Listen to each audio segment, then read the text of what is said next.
క్రీడల్లో రాణించి రాష్ట్రానికి పతకం తేవాలని కలలు కన్న ఓ యువ క్రీడాకారిణిని రోడ్డు ప్రమాదం కబళించేసింది. వెయిట్ లిఫ్టింగ్ పోటీల్లో పాల్గొనేందుకు వెళుతున్న ఆమెను లారీ రూపంలో మృత్యువు కాటేసింది. ఈ ఘోర దుర్ఘటన ఆంధ్రప్రదేశ్లోని విజయనగరంలో జరిగింది. విజయనగరం జిల్లాకు చెందిన యువ వెయిట్ లిఫ్టర్ టి సత్యజ్యోతి రాష్ట్ర స్థాయి సీనియర్స్ టోర్నమెంట్లో పాల్గొనేందుకు సిద్ధమైంది. నెల్లిమెర్ల మండలం కొండవెలగాడలో జరిగే పోటీల్లో ఆమె జిల్లా తరఫున ఈరోజు ప్రాతినిధ్యం వహించాల్సి ఉంది. ఆ లక్ష్యంతోనే తన సోదరి సరోజిని గాయత్రితో కలిసి స్కూటీ మీద బయలుదేరింది. కానీ విధి మరొకటి తలచిందన్నట్టుగా వారు ప్రయాణిస్తున్నటువంటి స్కూటీని వెనక నుంచి వేగంగా వచ్చిన ఓ లారీ ఢీకొట్టింది. ఈ ప్రమాదంలో స్కూటీపై వెనక కూర్చున్న సత్యజ్యోతి కింద పడిపోయింది. అతి వేగంగా దూసుకొచ్చిన ఆ లారీ చక్రాలు ఆమె తల మీదుగా వెళ్ళిపోయాయి. సత్యజ్యోతి అక్కడికక్కడే ప్రాణాలు వదిలినటువంటి పరిస్థితి. ద్విచక్ర వాహనం నడుపుతున్న ఆమె సోదరి సరోజిని గాయత్రి ఈ ప్రమాదం నుంచి స్వల్ప గాయాలతో బయటపడింది.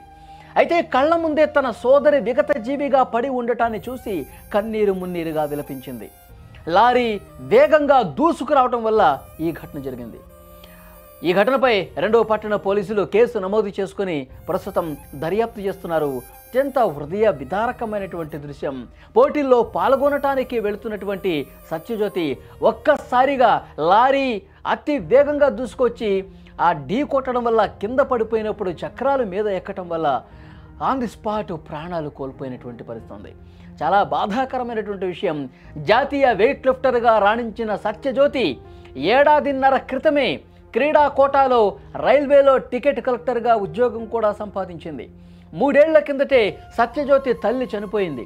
ఆ విషాదం నుంచి ఇంకా తేరుకోకముందే అనారోగ్యంతో ఆమె తండ్రి కూడా నెల రోజుల కిందట చనిపోయారు. ఎంత బాధాకరమైనటువంటి విషయం చూడండి. 3 ఏళ్ల కిందట తల్లి చనిపోతే నెల రోజులే అవుతుంది తండ్రి చనిపోయి. తల్లిదండ్రులను కోల్పోయారు ఆ కుటుంబం. ఆ శోకం నుంచి ఇంకా బయటపడకముందే ఇప్పుడు ఆ కుటుంబానికి ఆసరాగా నిలవాల్సినటువంటి యువ క్రీడాకారిణి మృత్యువు కబళించినటువంటి పరిస్థితి. ఈ ఘోర ప్రమాదం ఆ కుటుంబాన్ని, క్రీడా లోకాన్ని తీవ్ర విషాదంలోకి నెట్టేసిన పరిస్థితి. సత్యజ్యోతి మిత్రులు కావచ్చు, ఫ్రెండ్స్, అలాగే బంధువులు, ఆ గ్రామంలో ఉన్న ప్రతి ఒక్కరూ కూడా కన్నీళ్లు పెట్టుకుంటున్నటువంటి పరిస్థితి. ఎందుకంటే ఒక క్రీడాకారిణిగా, వెయిట్ లిఫ్టర్గా ఎన్నో పథకాలు సాధించి ఈరోజు జిల్లాకే ప్రాతినిధ్యం వహించడానికి పోటీలకు వెళ్తుండగా ఒక్కసారిగా ఈ ఘోర విషాదం జరగటంతో అందరూ కన్నీటి పర్యంతమవుతున్నారు. అతి వేగంగా ఒక మృత్యు శకటంలాగా దూసుకొచ్చినటువంటి ఆ లారీ ఈ విధంగా ప్రాణాలు తీసుకుంటుందని చెప్పి ఎవరూ ఊహించలేదు. ఈరోజు క్రీడల్లో పాల్గొని జిల్లాకే ప్రథమ స్థానంలో నిలిచి ఒక గొప్ప గౌరవం తీసుకొస్తుందనుకుంటున్నటువంటి ఈ తరుణంలో ఈ విధంగా ప్రమాదంలో చనిపోవటం చాలా బాధాకరమైనటువంటి విషయం. ఆ కుటుంబానికి ఇంకా దిక్కెవరు? ఆ సోదరే అక్కడ ఆమెను తీసుకుపోతోంది క్రీడల్లో పార్టిసిపేట్ చేయడానికి. కానీ సోదరి కళ్ళెదుటే ఈ ప్రమాదంలో ఆమె చనిపోవటం అనేది చాలా బాధాకరమైన విషయం. ఆమె అక్కడే కూలబడిపోయి తన సోదరిని కోల్పోయినటువంటి పరిస్థితుల్లో గుండెలు బాదుకుంటూ తల కొట్టుకుంటూ రోధించినటువంటి పరిస్థితి. అసలు ఇలాంటి రోడ్ల మీద అంత వేగంగా రావాల్సినటువంటి అవసరం ఉంది. ముందు ఏ వాహనం వెళ్తుంది? ముందు అసలు ఉన్నటువంటి వాహనాల్ని ఓవర్టేక్ చేసే ఉద్దేశంతో అతి నిర్లక్ష్యంగా, అతి వేగంగా ఇలాంటి లారీ డ్రైవర్స్ని కఠినంగా శిక్షించాలంటూ వాళ్ళందరూ కూడా చాలా ఆగ్రహంతో ఊగిపోయి మాట్లాడుతున్నటువంటి పరిస్థితి. పోలీసులు సంఘటనా స్థలానికి వచ్చారు. సంఘటనా స్థలానికి వచ్చి పూర్తిగా ఆ పరిస్థితిని సమీక్షించారు. లారీ డ్రైవర్ నిర్లక్ష్యం ఉంది, లారీ డ్రైవర్ అతి వేగం ఉందని చెప్పి వాళ్ళు కూడా నిర్ధారించిస్తున్నటువంటి పరిస్థితి. ఈ విషయం తెలుసుకున్న వెంటనే ఆ గ్రామం మొత్తం కూడా శోకంలో మునిగిపోయింది. సత్యజ్యోతికి సంబంధించి ఎవరైతే ఆమెకి అడుగడుగున ఒక సపోర్ట్గా నిలిచి ఆ గ్రామస్తులు కూడా ఎన్నో సందర్భాల్లో ఆమెని ఏదైనా పథకం సాధించినప్పుడు ప్రశంసించి నువ్వు గొప్ప క్రీడాకారిణి అవుతావు, రాష్ట్రానికే కాదు దేశానికే ఒక గొప్ప పేరు తీసుకొచ్చే క్రీడాకారిణివి అవుతావని చెప్పి అందరూ పొగడ్తల వర్షం కురిపించినటువంటి ఆ ఊరి జనం ఈరోజు విగత జీవిగా పడి ఉండటాన్ని చూసి కన్నీరు మున్నీరుగా విలపిస్తూ ఉన్నారు.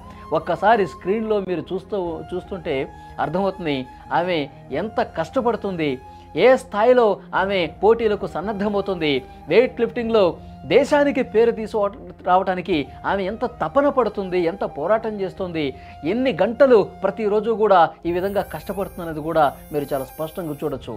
కానీ విధి పూర్తిగా అంటే ఏ రోజు ఏ సమయం ఎటువైపు ఉంటుందో ఎవ్వరికీ అర్థం కానటువంటి పరిస్థితి.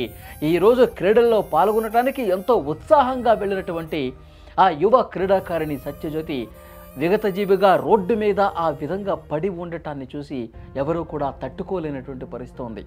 ఆ కుటుంబానికి అంతా ఆసరాగా ఉండి అన్ని తానే ఉండి ఆ కుటుంబాన్ని నిలుపుతున్నటువంటి ఆ యువ క్రీడాకారిణి జీవితం మీద, తన కెరీర్ మీద ఎన్నో ఆశలు పెట్టుకున్నటువంటి ఆ యువ క్రీడాకారిణి ఈరోజు రోడ్డు ప్రమాదంలో మరణించడం అనేది నిజంగా క్రీడా లోకానికే తీరని లోటు. ముఖ్యంగా ఆ విజయనగరం పేరుని ఆమె ప్రపంచం నలుదిక్కులా చాటి చెప్పి తన ఆటతో వెయిట్ లిఫ్టింగ్ ఎన్నో పథకాలు సాధించింది. ఒకటి కాదు, రెండు కాదు, ఎన్నో గొప్ప గొప్ప పథకాలు సాధించినటువంటి సత్యజ్యోతి ఈరోజు మన మధ్య లేదు అని చెప్పి ఆ ఇంటి దగ్గర ఉన్నటువంటి వాళ్ళే కాదండి, ఆమె గురించి తెలిసిన ప్రతి ఒక్కరూ కూడా కన్నీటి పర్యంతమవుతున్నటువంటి పరిస్థితి.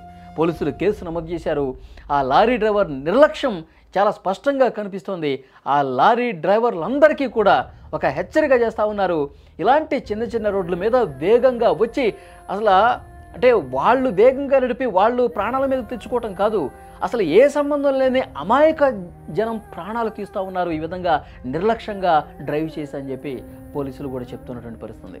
సో డెఫినెట్గా లారీ డ్రైవర్లందరికీ అక్కడ పెద్ద పెద్ద వాహనాలు తీసుకుని ఎవరైతే రోడ్ల మీదకి వస్తారో వాళ్ళని చాలా కఠినంగా హెచ్చరించాల్సినటువంటి అవసరం కూడా ఉంది.